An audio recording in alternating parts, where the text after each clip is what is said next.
Good afternoon, everybody, and we'll call the Committee of the Whole to order today. We'll go kind of a little quickly. We're a little more informal in a Committee of the Whole than we are in a board meeting. And I know that Supervisors Anderson and Lynn and Barklow are on their way, and Supervisor Cook and Otino are excused. So we'll go. That's our roll call, and we have a motion to approve the minutes from the last meeting. Supervisor Osnes, second by Supervisor Hanson. All those in favor say aye. Aye. Those opposed, nay. Do we have any public comment today? Any public comment? Any public comment? Seeing no public comment, we'll move right to the business items. And that's consideration of our 2023 through 2027 capital improvements projects. So it's a 5-year window we're looking at today. And I'll just say editorially that many of you haven't been to one of our committees of the whole. Our last meeting was, of course, in March under the previous board. The Committee of the Whole is like a committee. So just like many of the committees we all serve on, we're a bit more informal. So we don't want to talk over each other or whatever, but we can kind of more fully express ourselves, and I'll try my best to keep track of hands that are going up in the air and let everybody speak. In chatting with Chairman Long and Administrator Witt, we decided we'd try something ever so slightly different for this Committee of the Whole, in that we took, Administrator Witt took the major items in cost and put them up front for full discussion any way we'd want to do. And then he kind of listed all those things that are mostly routine, that in the past have elicited no debate whatsoever, or that are very small dollars or are way out in the future, and we put them in a separate list. Now, anybody at any time can raise any of those issues, so none of those issues are precluded from debate, but we just thought it would be easier for everybody that instead of having a whole bunch of votes on $7,000 items in 2027, we'd focus on the things that are important and big ticket items. So that's how we were going to proceed today. So with that, I'm going to turn to Administrator Witt to start us out on the Committee of the Whole meeting. Okay. Thank you, Supervisor Fiedler. So the capital improvement project, we create a 5-year plan for the capital improvement project. Really though, at the end of the day, all we're really approving is the next year's of capital projects. We really only approve a budget 1 year at a time. We do look at a 5-year plan though, because a lot of these projects are big and they take planning and resources that staff invest in. So while you may not be approving the funding for a project to be constructed next year, if you leave it on the list, we are telling staff this is something that we do plan to do. You know, it's a good idea. Continue to invest time and energy and resources into the planning for that project. The voting system that we have is a thumbs up or a thumbs down, because we kind of go through these projects quickly. So instead of taking voice votes and trying to figure all that out, when we get to voting on the issue, we'll ask you for your green or your red, so we can count that. Yeah, Supervisor Vernon. Technically, though, we're not voting on anything. Correct. You're providing the opinion on this so that we know whether it should stay on the plan or not stay on the plan. So based upon the majority of what I'm seeing, green or red, I will alter the plan slightly, and then we will take it forward through a resolution to the admin committee and then to the county board for formal adoption. So you'll get a point that you get to vote on the whole plan with any modifications that we make. But as of today, this is how we've laid out the plan, we being all the department heads that you can see stacked up here behind me, just chomping at the bit to share all the knowledge that they have on these projects. So overall, the very first year of the KIP is the most important. That's the one that's going to go into the active budget, and if approved, those are the projects we are going to do. If they stay on the plan, though, we will continue to have staff invest time and resources to continue the planning efforts for those. I'm going to skip down a few pages in and sort of show you. So this is our long document. This shows all of the KIP projects. When you see the color coding on this part of the KIP plan, red means that it was added this year. There was something new that was added. If it's in the blue color, we've adjusted the dollar amounts on it. You know, as projects get closer, sometimes it just needs to be adjusted dollar-wise. And if it's in black print on these pages, that means it's exactly the same as it was on last year's approved plan. And then on this third page of this spreadsheet with tiny details on it, I wanted to point out the funding part of it. Slide this page up a little bit. So we list off how the projects are going to be paid for. So we have the total cost of the KIP in each of the years down below. So in 2023, we're projecting about $4 million worth of projects. The funding on those projects, project 10075 has $480,000 of funding, which is through a TAP grant. Project 10058 has $25,000, which is a DNR reimbursement. Those are revenues then that would come into the KIP fund to help pay for that. To balance that out then, how are we paying for it? So in 2023, what we're saying is we'll apply $3.7 million of fund balance out of the KIP to cover those projects to meet the $4.2 million in total expenditures.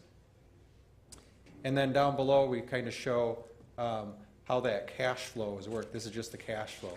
So beginning of the year, we're projecting a balance of $2 million. The $3.7 million that we would use of fund balance. We always have a little bit of property sales coming in, and then generally we have some transfer from the general fund coming in. And right now we're showing a negative $84,000. And as you can see as we go out, that negative number continues to grow. Later today, when we get to the county board agenda, there's actually a resolution on there where I'm asking for $6 million or $7 million to be transferred from the ARPA dollars into the KIP. And there's two reasons for that. One is that resolves this negative fund balance that we're seeing on the bottom here if we have an infusion of cash that goes into the KIP. And two, which I'll talk about more when we get to the county board meeting, is it provides us a cushion on any cost overruns on the government center project, which is a KIP project. So we'll talk about more on that later, but I just wanted to sort of go over the architecture of the KIP of how it works. So expenses, other revenues coming in, fund balance is being applied, and then you know, what is our cash flow? The other thing I'm going to point out to you then is when we look at our 5-year plan. So this top line here is bond issue. And so in 2025, I'm projecting with the expenditures that are currently in the KIP plan that we would have a $21 million bond issue in 2025, and we would have a $30 million bond issue in 2027. Part of the reasoning behind timing for this is in 2025, we'll have finished the government center project. So we can kind of move on from this big project to the next big projects that we've lined up in 2025. We're going to go into what those projects are, but I wanted to sort of lay out how we've time framed out some of these projects. And then in 2027, an additional $30 million project, and that's the jail expansion, and again, we'll get into that when we get there. So some of the super large projects, we obviously can't cash flow. We don't have just $30 million of disposable resources sitting around to cash flow that. If that project continues to move forward, that would be something that would require a bond issue. And so every few years, we end up with a project that is big enough that it would require a bond issue for the county to proceed with. So any questions on sort of the overall architecture and where we go from here? So we'll go over the projects now, gather your feedback, revise that, take it to the admin committee as a resolution, and then to the county board. So we'd be looking at September or October county board meeting for that final resolution for approval. And that's really just one piece of the overall budget book then. So when we look at the overall budget for the county, the 200 and some pages it is, under tab 29 of your current budget is the existing KIP plan that was approved last year. So that's what we're working towards. We're working towards that approval. All right. So we're going to start with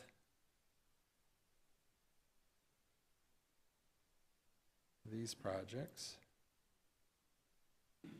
And again, as Supervisor Long had pointed out, we broke the page of the projects up at the bottom, the recurring projects, where we're not going to go into those in any detail. We do have 1.6 million in 2023 recurring projects.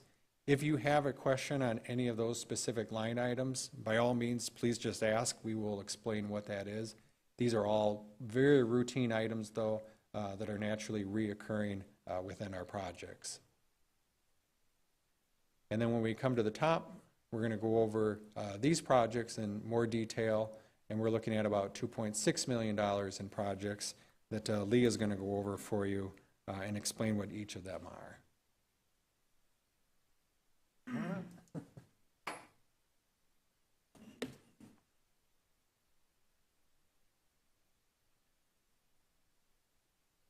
Hello and good afternoon. I'll go ahead and get started with the first project.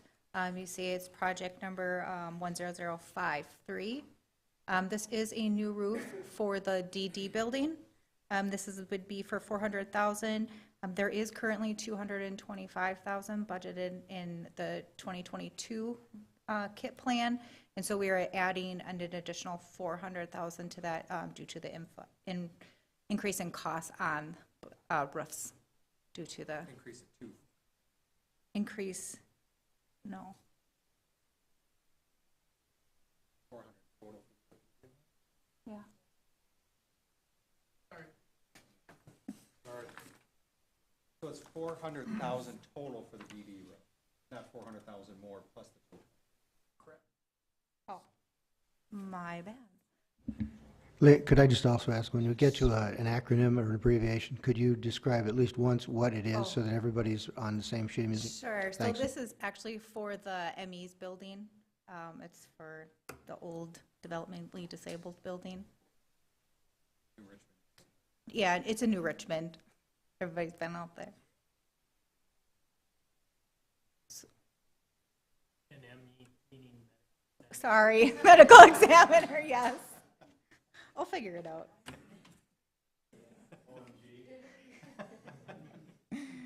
Yes. Okay, do you have any questions on the roof? So the total for it would be $400,000, including what is already budgeted in 2022.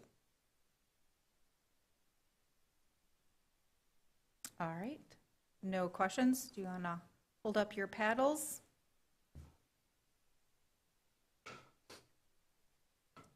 Okay.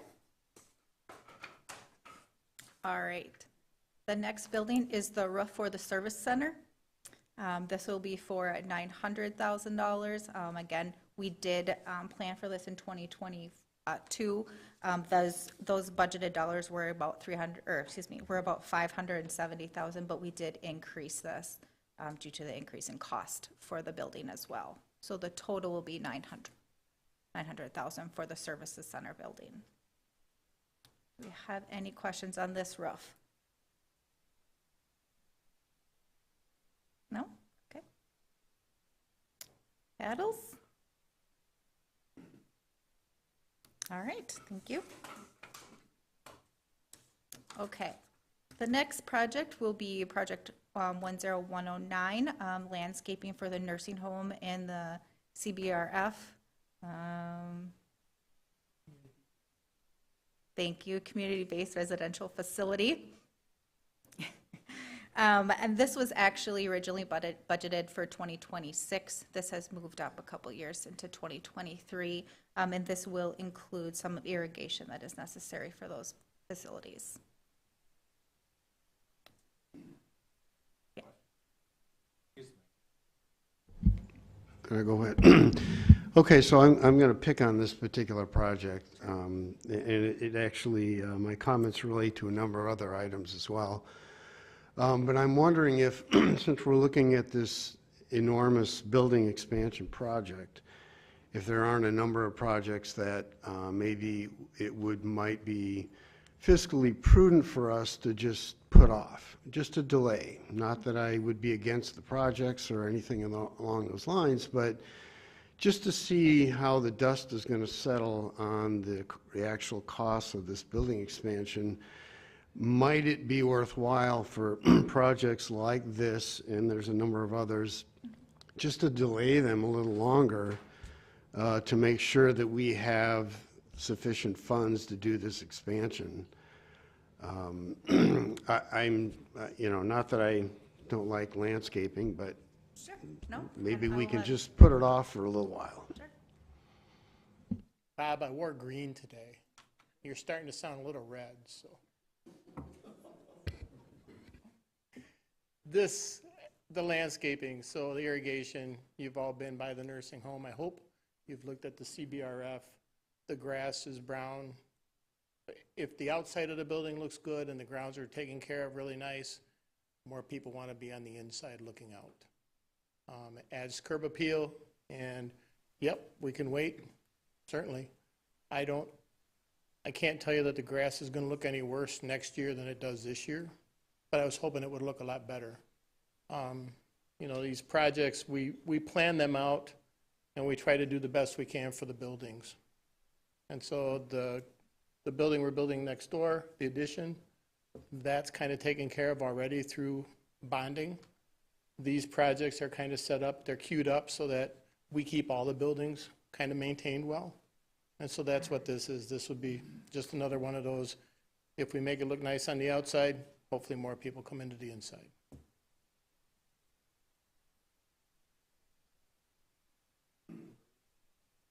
Supervisor Bernie. So for adding irrigation, what's the cost to run that? Like, I know what my water bill is for trying to run my zones.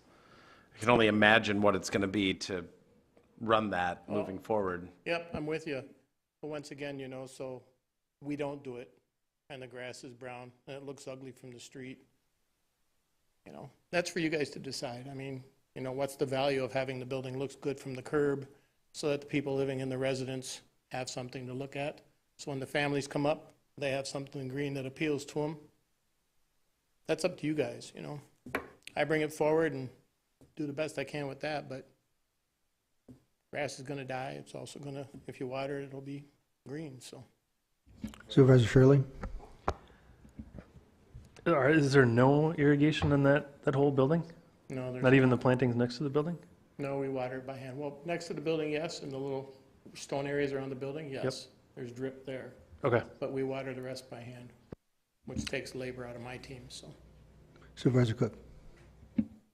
You kind of answered my question, but my question was going to be, the landscaping that you're asking for does enhance the environment for the residents that live there as a whole, correct? They are able to Correct. look outside and see a nice landscape, plantings, things like that, which I think, knowing, having family members who have worked in facilities like this, that's really important for those residents, and it brings birds and other things there that enhance quality of life. So I would support moving forward with this. And just so you know, I did plant 10 acres of butterfly garden around the entire area, so we don't water a majority of the space that we don't use, but this will be right around the building's tight, so. Supervisor Connor. So the area that you're having grass burnout and stuff, is any of that due at all to snow, ice, and salt issues from the winter, or is that strictly from sun burnout? Sun burnout as we get away from the sidewalks. Same thing here, we burn it out every year with the salt. But that's what do you do? We live where we live, right? But it would be for the faraway areas that burned out from the sun.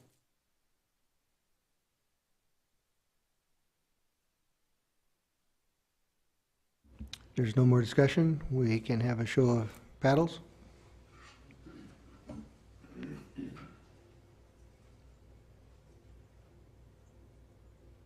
Okay, that's 6 noes.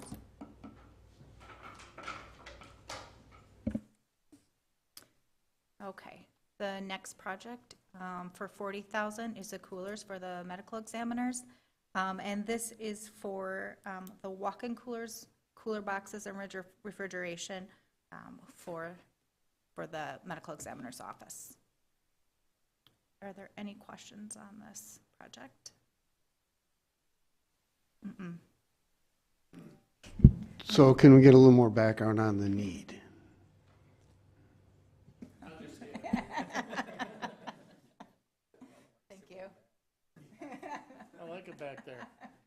The good news is this is my last meeting for this, so that's good. Coolers for the ME. She bought 3 coolers, a 3-body cooler previously, which all of us could fit in, 3 at a time. The additional coolers are for larger folks that we cannot get into the cooler right now. I just happened to catch a call one day where there was a 500-pound person that was killed in a car accident, and they had to have help to get the body taken care of, and there's not a place where we can put it, so they kind of find other ways. The cooler she has it works. It'd be like a Kia or a car down here, and having one of these coolers. And the reason I have 2 on there is because rather than have one big cooler that's operating, costing me electric all the time, I have 2 so she can stage it. If she doesn't need all that space, one of them will be off. The other one would be in use. And then we would get rid of the smaller 3-body cooler, and she would use the larger cooler for what she does. Supervisor Leaf. So I also know that in talking with the medical examiner, that there are cases